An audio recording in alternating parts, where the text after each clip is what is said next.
So, good morning, everybody, and happy to see that you are all here. So that's wonderful. This morning, as you may know, it's the presidential lecture. So it's my great pleasure and honor to introduce Agnès Benassi-Kéré, who is professor at Paris I University and also professor here at Paris School of Economics. So, as you may have seen at the PowerPoint presentation, that's a hot topic, and Agnès will speak this morning about monetary policy, European area, so we have probably plenty of questions, and I suggest to give you the floor and the word for the next 40 minutes, is that okay? And then we have 15 to 20 minutes of questions, and that's great. So thanks a lot for giving this lecture, and thank you all to be here, okay? Thank you. Thank you, Claude. Thank you all. So it's again me, but I promise it's my last action as the president of the IFSE. As some of you already know, probably, I have been recently involved very much in the discussions in Europe about the governance of the economic governance of the euro area. So I thought that maybe rather than presenting a research paper, I could share some of my views about the euro area and, if I have time, also the EU.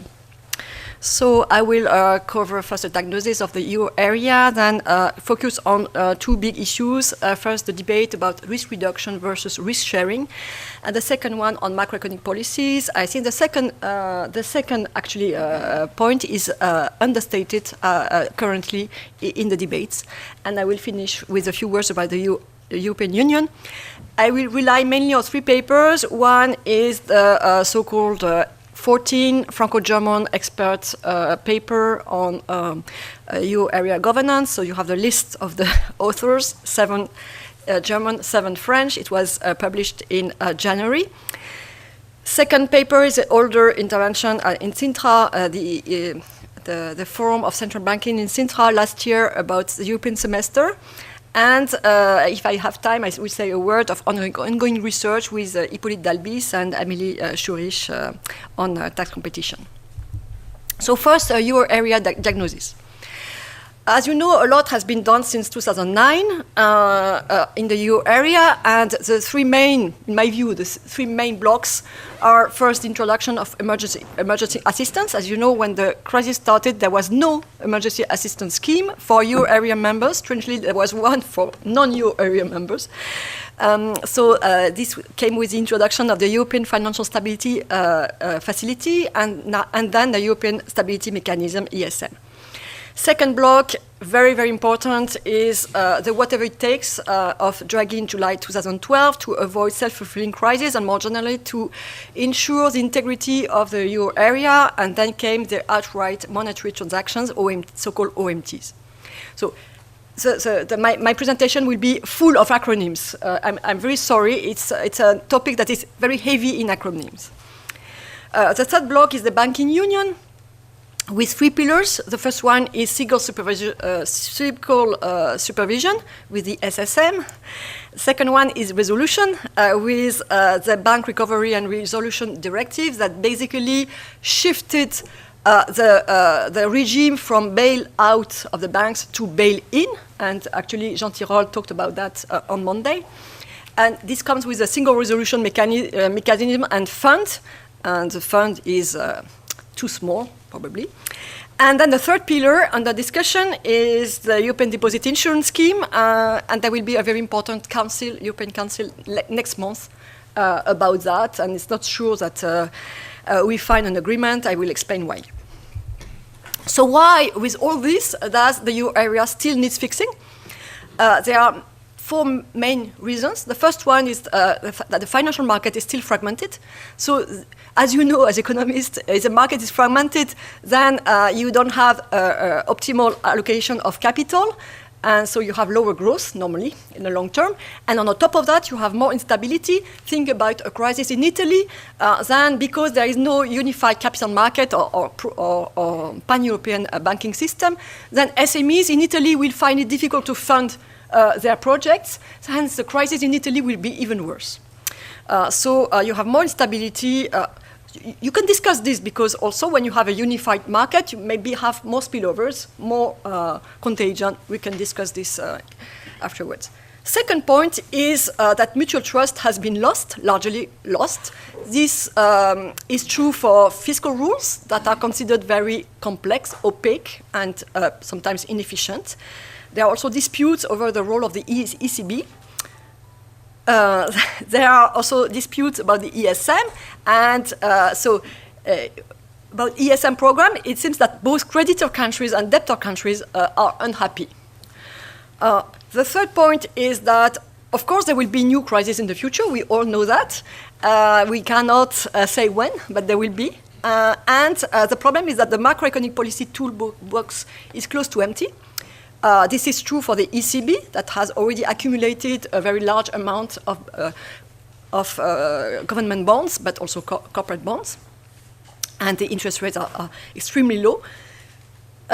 It also concerns fiscal policy with accumulated debt to GDP ratios. So the fiscal space, in case of a new crisis, is very limited. Banks now are better capitalized, but the so-called doom loop is still present. The doom loop is the close relationship between sovereign risk and bank risk, which we can see on the market, that both risks go together. When there is increase in risk in the sovereign debt market, there is an increase in risk for the banks' bond market. What is key here is that banks still hold a very large amount of government bonds. This is something that is normal, but it's very highly concentrated on some countries. So typically, Italian banks will hold a lot of Italian government bonds. Spanish banks will hold a lot of Spanish government bonds, etc.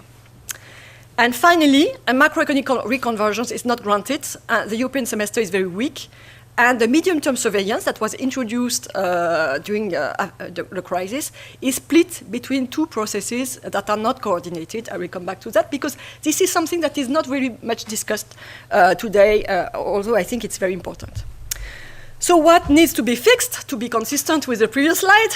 You would say the financial market with a completion of the banking union and kickstarting the capital market union. The fiscal framework, this concerns the fiscal rules, the ESM loans, so the role of the ESM, and also the introduction of fiscal capacity, which could be a rainy day fund or something else. The institutions, notably the Commission, there's a need to separate the role of the Commission as a prosecutor to check to check that country member states do comply by the SGP. And the role as a judge, and to propose some political decisions to the Council. So the institutions, and finally the European semester. So the Franco-German paper touched upon points 1 to 3, not the fourth, which, well, say something about the debate. So I will try to keep some time for the fourth to give you my views. So now I'm going to concentrate on two big debates. The first is about risk reduction versus risk sharing. And the second one is about macroeconomic policies, including fiscal policy, but not only fiscal policy. So risk reduction versus risk sharing, a variant of this dichotomy is responsibility versus solidarity. What are the terms of the debate? The first view is that before introducing some solidarity between member states, you need to reduce the risk around. What does it mean in practice? It means addressing the non-performing loans in the banks, in some banks in the euro area. They have been reduced, but there are still large amounts in some banks of non-performing loans, reducing public deficits and debts, and allowing from sovereign debt restructuring. So what is the rationale for that? It's in terms of equity, or for legacy debts. You cannot ask member states to be solid, to express solidarity on debts that have been accumulated on a previous regime. Also, you're not, more generally, if you introduce some insurance, you need to be behind the veil of ignorance. So today we know where the risks are, so it's impossible to introduce an insurance scheme. And also, moral hazard, of course, the common pool problem, the idea that if you introduce some insurance, then the governments may behave differently and more specifically with less discipline. Now there is a second view which says that risk sharing should be introduced first. So what does it mean in practice? It means a stronger ESM for crisis resolution. It means fiscal stabilization capacity at the euro area level in case of acute crisis. It means also introducing a European deposited reinsurance to avoid bank runs. What is the rationale for that? It's mainly that there are self-fulfilling crises, and the OMT is not enough to address self-fulfilling crises for reasons I will explain in a minute. Now, the view of the Franco-German group is that risk reduction and risk sharing must go together. So there is neither view 1 nor view 2 is right. The third view, the right view, is that the two should come together. And actually, Mario Draghi gave a very important lecture a few days ago in Florence, where he said exactly the same. So I'm quite happy. So what does it mean in practice? It means that NPLs, non-performing loans, and European, so reducing NPLs and introducing European deposited reinsurance must come together. That diversification of banks' exposures and reinforcing the ESM and the OMT must go together. That tighter fiscal rules must come with European fiscal capacity. So, and what is the rationale? The rationale is that risk reduction is itself risky. Think about a diversification of sovereign debts. So you ask Italian banks to diversify their asset side, to hold less Italian debt, more German debt. So they are going to sell Italian debt. Who's going to buy them? So there is a risk that you trigger a crisis, actually. So to avoid that, you need to put in place at the same time some backstops. For instance, deposit reinsurance, to be sure that at the same time there will not be a bank run on Italian banks. So this is the rationale. So I will now concentrate on the bank sovereign loop, because this is really crucial for the resilience of the euro area. So half of the loop has been broken with the new bail-in rules. So sovereigns are no longer expected to bail out the banks in case of a crisis. So this means this reduces the risk that the banking crisis will trigger a sovereign debt crisis, as we've seen in Ireland during the crisis. However, the reverse is not true. A sovereign debt crisis may trigger a banking crisis. Why? Because banks still hold a high concentration of their own sovereign debt in their balance sheets. So what is the problem with the statu quo? As you know, in the euro area, there is no lender of last resort for governments, unlike standalone countries. So this is an expression by De Gros. Like the US, in the US, there may be extremely high fiscal deficits, non-sustainable fiscal path. Everybody knows that at the very end, the Fed will bail out the government. It's not written anywhere, but it will happen. In the euro area, there is no lender of last resort for the governments. Hence, national banks act as buffers. And this is especially the case in a country like Italy. So this makes them vulnerable to a stress on sovereign bond market. And it's not just a question of solvency, it's also a question of liquidity. As we've seen during the Greek crisis, where banks were short of liquidity. Why? Because if you have a stress on the sovereign debt market, then the value of the collateral that the banks can post to get the liquidity from the central bank is reduced. So they may be short of collateral to get the liquidity. Since they cannot borrow on the interbank market, they are squeezed. And then, to avoid a complete collapse of the banking sector, the government may want to reintroduce a national currency. That was a temptation in Greece. So to avoid this risk, you need really to secure the liquidity of the banking system. This is really crucial. And what the problem today is that the redenomination, the so-called redenomination risk, so the risk of reintroducing another currency, is intertwined with the sovereign risk. Why? Because of this mechanism through the banking sector, where if you have a stress on the sovereign debt market, then you have a risk for the liquidity of the banks, and hence you have a risk of redenomination. So the ECB is committed to be the lender of last resort for the banks against good collateral. So if there is no good collateral, then there is a problem. And the ECB is also committed to maintain the integrity of the euro area through the OMTs. The problem is that OMTs are going to be very controversial if they cover a sovereign risk. So we should make the system such that the ECB can entirely ensure bank liquidity and redenomination risk, but not sovereign risk. Okay? So the objective is to separate the two risks, the redenomination risk and the sovereign risk. And the ECB will not cover the sovereign risk. It will cover only the redenomination risk. So this is the idea. So how to do it? Our proposal is to work on the balance sheet of the banks, both on the asset side and on the liability side. On the asset side, to encourage banks to diversify progressively the asset side, and on the liability side, to introduce European deposit insurance. So more specifically, maybe you know the debate on risk on the risk rates. So a bank cannot hold a signature in excess of 25% of its capital. This is true for private signatures, but there is an exemption for public signatures. So a French bank cannot hold more bonds from, say, Total in excess of 25% of its capital, but it can hold whatever it wants in terms of French treasury bonds, right?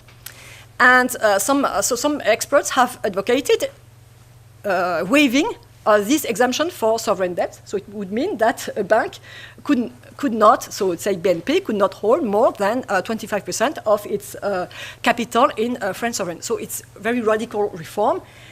And this is really risky to introduce this kind of limitation, especially since banks should hold sovereign bonds. And this is the work of Tirole and Ohlstrom, showing that sovereign bonds are the source of liquidity, are the basis of liquidity. So we want the banks to hold sovereign bonds, but we want them to hold diversified sovereign bonds. This is quite different. So what we advocate is concentration charges, so they can hold whatever they want, but if they have too concentrated holdings, then there will be a surcharge in terms of capital requirements. So this is our proposal. Other people have proposed to introduce weights on the holdings of sovereign bonds, but this is very pro-cyclical because the weights are related to the ratings of the bonds. So in good times, the banks will accumulate a lot of bonds, and in bad times they will sell. So it's very pro-cyclical. So this is on the asset side of the banks. On the liability side, what we suggest is to introduce European deposit insurance even before the risks have been reduced on the asset side. And the trick is to introduce it with different contributions. Like if you have a bad driver, your car insurance is more expensive. So to apply this principle to the banks, they can get European deposit insurance, but the fee will depend on their risk, and also so part of the fee will depend on the country risk and part on the bank-specific risk.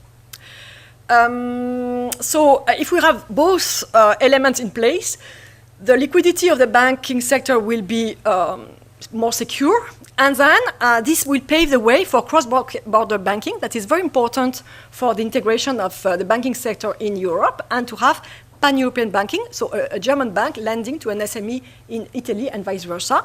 But because today we have liquidity and capital ring-fencing, especially in Germany, where the supervisor asks the banks to keep the liquidity in Germany.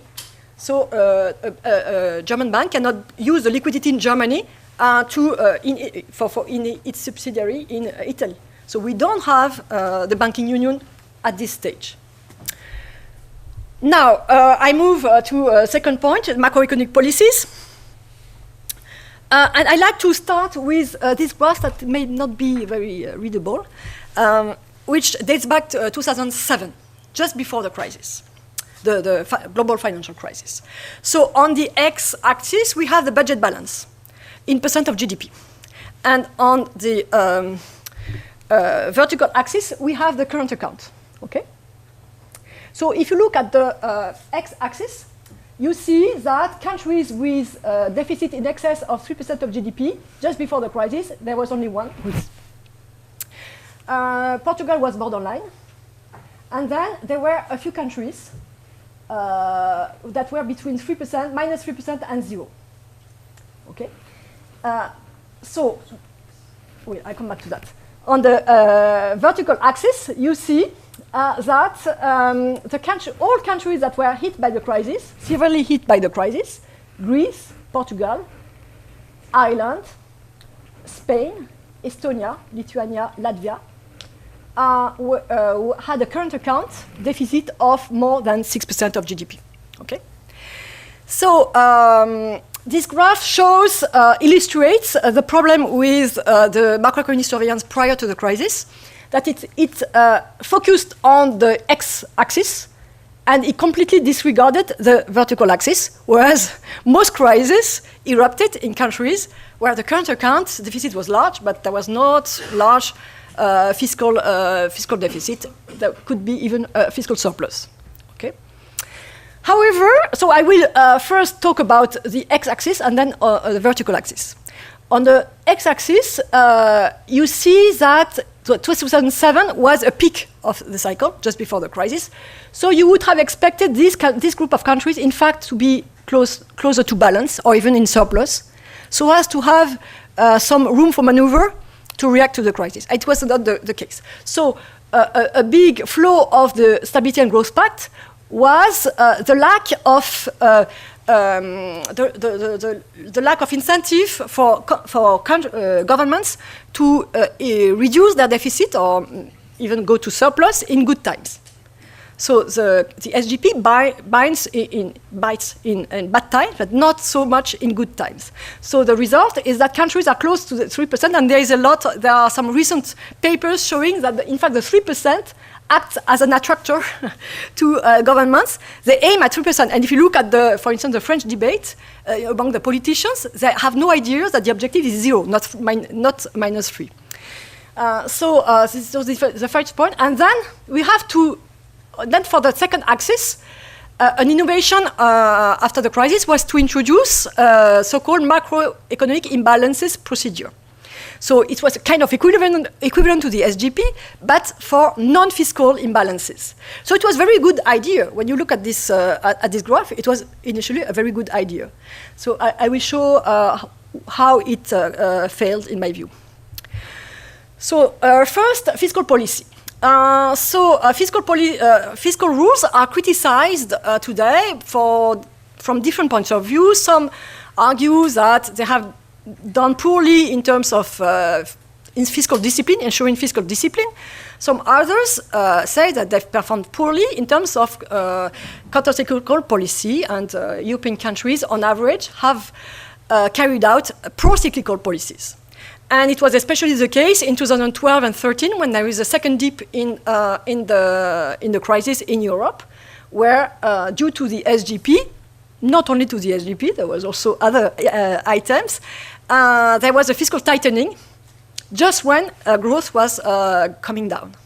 So it was a very nice example of pro-cyclical policy, and in a sense, this second dip was homemade. The first dip was the global crisis, but the second one, in a sense, was produced by the European institutions themselves. So the proposal of the Franco-German group is to substitute an expenditure rule to the present system. You know, the present system, if I pick up someone of you and I ask to explain the rules today, it's very difficult. There is a textbook produced by the Commission. It's more than 200 pages. Okay, the idea is to simplify and to make it more countercyclical, to put to give more incentive for countercyclical policies. So the idea is to have a nominal expenditure, that nominal expenditures should grow no faster than nominal potential GDP. So this is something that everybody can understand, that public expenditure must not grow faster than GDP over the medium term. If debt to GDP, the debt to GDP ratio is higher than, say, 60%, which is the official threshold, then expenditure should grow slower than GDP. Also, this is something that you can understand. Now, the expenditure path would be determined by the independent National Fiscal Board. So in France, it's the Haut Conseil des Finances Publiques, which would need some reshuffling, probably, based on an agreed debt to GDP objective over the medium term. So you don't say that the objective is 60% when you are at 100. You need to have some intermediate objectives, otherwise it doesn't fit the political cycle. The expenditure path would be adjusted for discretionary decisions on taxes. So if the government comes and say, we are going to lower the taxes, then the expenditure path needs to be adjusted accordingly by this independent body. Okay? And the idea here is also to give more responsibility at national level, also from an independent body. And in case of a breach of the, rather than having sanctions, which have never been applied, the idea is to use a little bit of market sanction. So the idea is that if you have a breach, then initially the excess spending would be put in an adjustment account, like in Germany, there's an adjustment account for the German rule. And if the adjustment account goes beyond a threshold of, say, 1% of GDP, then the excess spending would need to be financed by issuing junior bonds, and these junior bonds would be restructured automatically. And this is the only automatic element that we have in our proposal. People have understood different things. This marginal expenditure would be financed by junior bonds that would be automatically restructured in case of an ESM program. And then we would have the escape clause that are already present today. So why propose this? There are good properties. It's easier to explain than the structural deficit and the cyclically adjusted deficit. It relies on just one unknown, which is potential GDP. So I agree that it's difficult to have a clear idea of potential GDP, but the SGP today relies on three unknowns, which is potential GDP, GDP, and the elasticity of tax revenues to GDP. So reduced to only one unknown.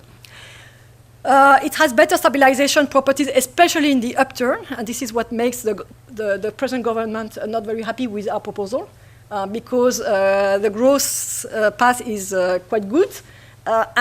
So it means that spending should grow slower in the upturn. And over the past, the pro-cyclicality of fiscal policy was especially marked in the upturn. People always talk about the crisis, but pro-cyclicality was especially in the upturn. So it relies on realistic medium-term debt reduction. Today there is a rule of 1/20. Probably a few of you know that rule, that each year 1/20 of the excess debt should be reduced, which can be enormous for a country like Italy. So nobody looks at that. And more autonomy for national governments, also more responsibility and enforcement that no longer relies on the peers. Now I turn to macroeconomic surveillance. How much time do I have? 15 minutes. Oh, good. Okay. So macroeconomic surveillance. So this is simplification of the present macroeconomic surveillance schemes. So you have different schemes working simultaneously. The Stability and Growth Pact in red, the macro imbalance procedure in green, which aims at avoiding the accumulation of risks unrelated to fiscal policy, and the Europe 2020 strategy, which is a long-term strategy for growth, employment, environment, and so on. And another innovation that was introduced after the crisis was macroprudential policy, which is a complete separate scheme because this, the three here, the SGP, macroeconomic imbalance procedure, and the Europe 2020 are managed by the Commission, and then there are decisions by the Council. Macroprudential policy is managed by national authorities that are coordinated by the ECB. And the ECB may impose stricter policies than national bodies. So it's completely different. So this raises a number of problems. First, the medium-term surveillance, the accumulation of risks that are not related to fiscal policy, are split between different procedures that have different calendars and different responsibilities. If you want to limit, for instance, leverage in the private sector, there may be tools in the MIP, there may be tools in the macroprudential policy, so it's very strange to have separated the two. On the contrary, you have an overlap of the three others. When you look at the MIP for each country, and I'll come back to this in a minute, you can see under the heading of MIP recommendations about fiscal policy, which are already covered by the SGP. Or you can find recommendations that have more to do with the strategy, the long-term strategy, like a reshuffling of the innovation system or the legal system or structural reforms. Okay? So it generates a lot of confusion and lack of ownership, lack of time frame. You can make an experiment and go to the parliament and pick up a member of parliament by chance and interview him or her about the European semester, and probably you will be interested by the result. So I'm going to zoom a little bit on the MIP. Actually, I could talk about the MIP during maybe 2 hours. It's very interesting. So the MIP starts with a scoreboard with many, many indicators. Many of these indicators are very doubtful. For instance, I pick up just one, which is the nominal effective exchange rate against 42 partners.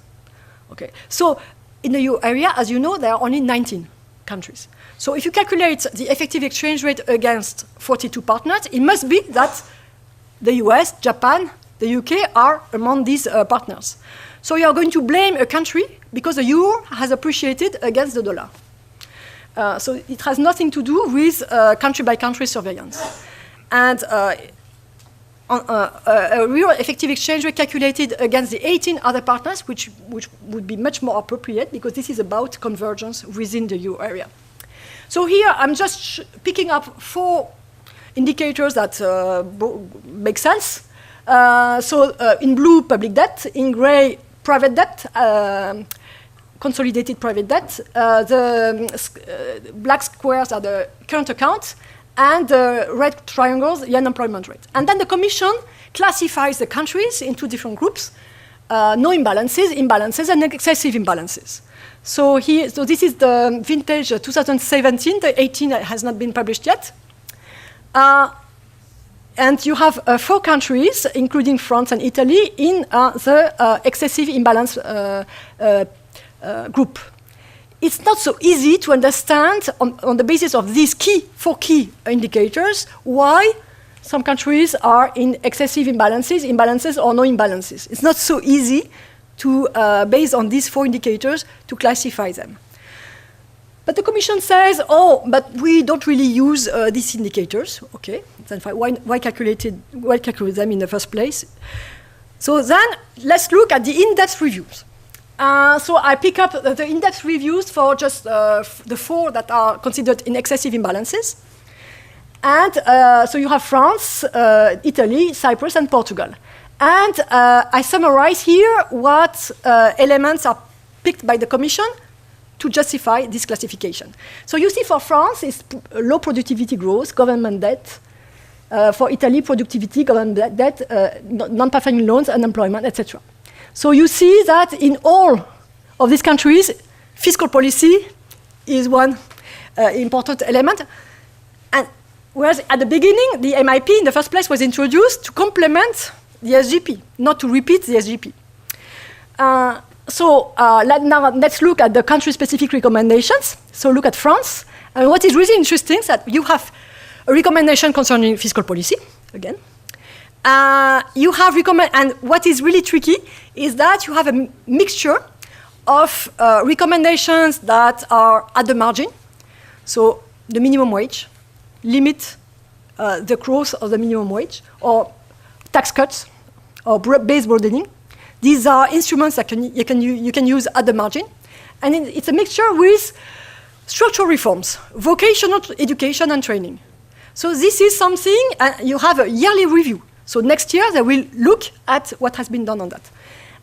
This is very strange to try to address a medium-term objective, which is a cyclical objective, with a structural reform. Okay?